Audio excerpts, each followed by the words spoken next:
Kung tamad ka, para sa'yo ang video na to, kaya dapat tapusin mo hanggang dulo. Angie Gabor nga pala, farmer dito sa Japan. Wala ka bang pera, walang trabaho at napakadaming utang?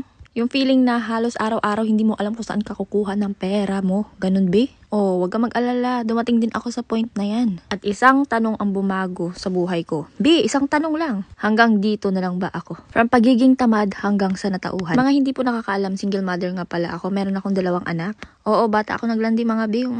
Pero tinatamad ako magkwento ng nakaraan ko kasi, alam mo yun, yung hindi siya importante. Basta nakakatamad ikwento. So ayun, fast forward na tayo. Nakipaghiwalay ako. And then napunta ako dito sa Japan. Syempre, kailangan nating magbanat ng mga boto, mga ante. Grabe, yung mga binayadan kong utang dati nung nakapag-abroad ako, akala ko'y wala ng katapusan. Pero ganun pala, no? Pag may goal ka, parang napakadali lang. Pag namomotivate ka, gumagana pala lahat. Katawan, isip, puso, ganun. Yung palagi ko sinasabi sa sarili ko dati, bakit hanggang dito na lang ako? Hanggang dito na lang ba ako? Paulit-ulit na yung buhay ko. Hanggang dito na lang ba ako? Deserve ko ba to? Deserve ko bang maghirap? Hindi, diba? Kasi ikaw yung gagawa ng kapalaran mo. Ikaw yung gagawa ng buhay mo. Hindi na uso ngayon yung umasa sa mga magulang ante. Kung kaya namang magtrabaho ay trabaho, mga angkal. Kalalaki ng katatawan, katatanda na palamunin pa rin, ganon, batugan pa rin. Sorry for the words ha, pero alam mo yun, nakakainis yung mga taong hanggang ngayon nandun pa rin, nakasandal pa rin sa mga magulang kahit kaya naman nila magtrabaho. Kaya hindi napuputol yung kahirapan nyo, kaya hindi kayo umaasenso kasi pabigat ka.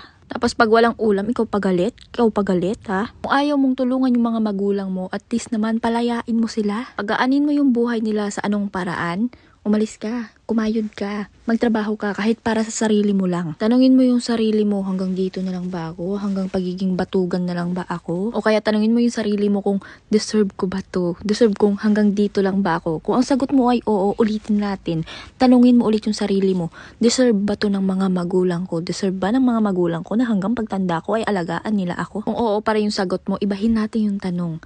Paano ka kaya kumita ng pera? I mean, naranasan mo na bang kumita ng pera? Yung talagang nagtrabaho ka? Dahil kung hindi pa, itry mo B, itry natin mga auntie, itry natin mga uncle. Dahil pupusta ako, unang sahod mo pa lang, sobrang hirap gastusin. Ganon. Kaya kung tamad ka, ito yung isipin mo, paano pala kung ikaw yung puputol ng kahirapan ng iyong pamilya? Paano kung ikaw pala yung swerte nila? Paano kung kumuha ka kaya ng mga requirements at magsimulang magtrabaho o kaya na may mag-abroad ka? Malay mo yung maswertehan mo kahit tamad-tamad ka ikaw pa ang mapili. Be, ang katamaran may hangganan yan. Kaya ano pang hinihintay mo habang maaga pa? Work na.